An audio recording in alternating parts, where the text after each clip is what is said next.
Yeah, the whole royal family is now sweating on what could come next. Richard Fitzwilliams is a royal commentator who joins me from London, along with Ailsa Anderson, former press secretary to Queen Elizabeth II. Ailsa, to you first. You worked closely with the Queen for more than a decade. You knew her well. What would she have made of this turn of events? Her youngest son arrested. The Queen's reign, throughout her reign, 70 years on the throne, it was all about duty and service and the nation before herself. So I think if she had been alive today to see this, she would be absolutely horrified.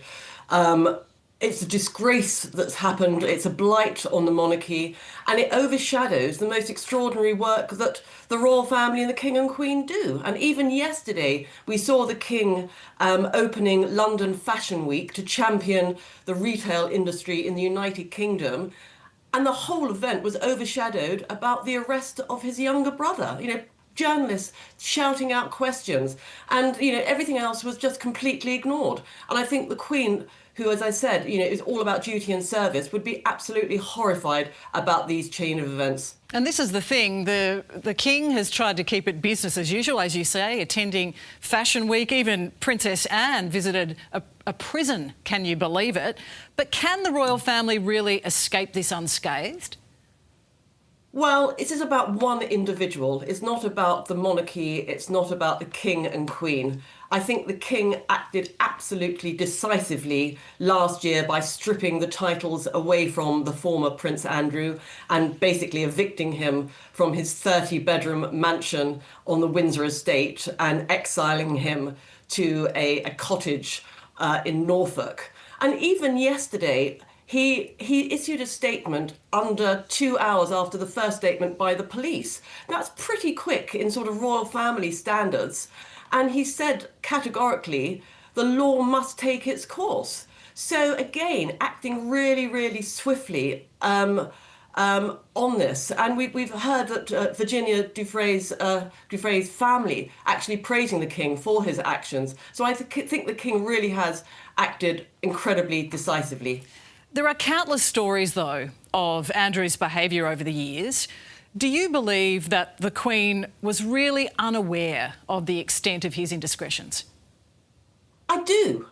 You do? What we know in 2026 is not what the Queen knew when she was on the throne. So I think the Queen did not know the full picture. She did not know the full extent of the allegations. And it's really only now, with these sort of 3 million emails that have been released in the USA about Jeffrey Epstein and his involvement not only with Andrew but with many high-figure individuals, that we really know the true sordidness of what went on. So I do think that the Queen acted on the information that she knew at the time, but we're only getting really to the full extent of it now. Did she unduly protect him, though? Because she did pay more than half of Andrew's $23 million out-of-court settlement with Virginia Giuffre when she accused him of sexual assault. People say that he was her favourite son. In the 12 years that I worked for the Queen, I didn't see her have any favouritism with her children or her grandchildren. So I don't think she did overly protect him. She's a parent, but she's also a monarch. And as I said earlier, it's about duty and service with the Queen, and she would not have wanted anything to chip away at the reputation of the monarchy. And what about the current King? Did he turn a blind eye to Andrew's behaviour? Again, I don't think so. I think we only know now the full extent of what went on. So I think the King, when the information, the evidence was put to him, he acted incredibly decisively. As I said, stripping the titles, taking away his home, exiling him. I think that the King acted as quickly and as much as he could do at the time, and we just need to see what will happen next. The legacy of the Crown is at stake here, though. William, the future King, should he be taking any action, do you think, to ensure that the Crown and what comes is not tarnished? Again, we're in a tricky situation at the moment because the law must take its own course. So the authorities must investigate fully.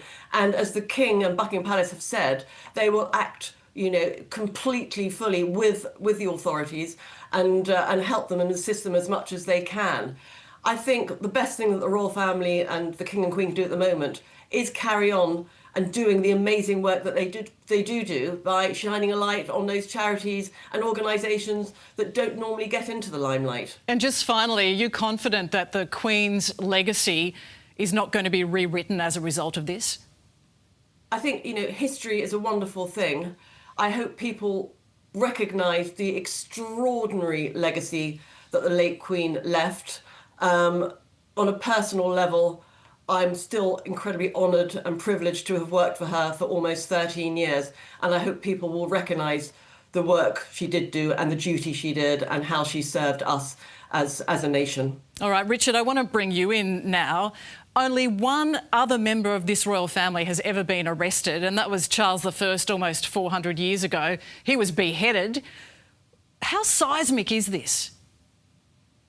I think that this is pretty seismic because, as you say, it is pretty well unprecedented, certainly in modern times. I mean, people have linked it with the abdication of Edward VIII in 1936, the annus horribilis of Queen Elizabeth II in 1992, and of course the aftermath, which was so extraordinary, of the untimely death of the Princess of Wales in 1997.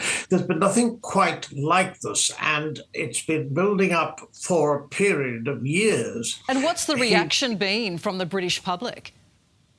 Well, I think, for example, if you look at the last poll, only 6% were supportive of Andrew Mountbatten Windsor. There's absolutely no doubt that people simply haven't believed the thing he said. And we now know that the photograph taken in 2001, where he has his arm round Virginia Roberts-Giuffre, we now know from an email from Ghislaine Maxwell that this was genuine, which is what I think most people have always believed.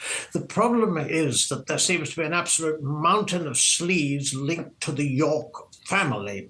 And this includes allegations that one could make against Andrew Mountbatten Windsor's ex-wife, Sarah Ferguson.